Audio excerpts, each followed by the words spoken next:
سؤالي واختياري فدعائي وابتهالي شاهد. toddoba shay ee burinaya soomka. haddii aad taqaanid qodobadan burinaya soomka kama walwalaysid inuu soomkaaga buro. waa muhiim iyo lagama maarmaan inaad taqaanid qodobadan soo socda. kow, cunitaanka iyo cabitaanka.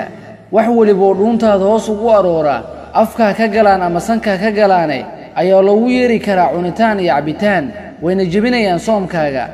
labo, sidoo kale wax waliba oo la halmaala ama la mida cunitaanka iyo cabitaanka ayaa burinaya soonka, sida irbadda aynu isticmaalna xilliga aynu xanuunsanayno.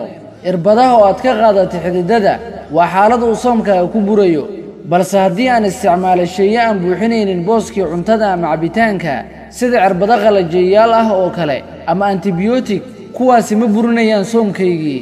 saddex, shayga saddexaad ee soomkaaga burinaya waa hunqaacada ama matagga ulajeedka ah. cunto badan ayaan cunay kadibna deganaansho la'aan ayaan dareemay, farteeda ayaan afka geliyey si aan isaga matajiyo.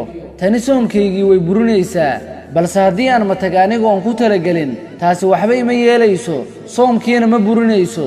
afar, dhiigga oo aad iska keento. tani waa xaalad kale oo soomkaaga uu ku buri karo, waana muhiim inaad ogaato.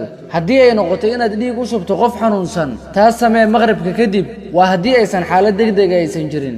shan, toobitaanka ayaa isna ah xaalad kale oo soomkaaga burinaysa. lix, biyobaxa. maxaan ka wadaa biyobaxa? waa in xubnaha taranka ee qofka ay soo saaraan biyo, kuwaas oo ku yimid qaab shahwo ah oo aad iska keentay. arrinkanna dhalinteena aad ayuu ugu badan yahay waayadan dambe. toddoba, galmada ayaa noqonaysa xaaladda toddobaad ee soonka burinaysa.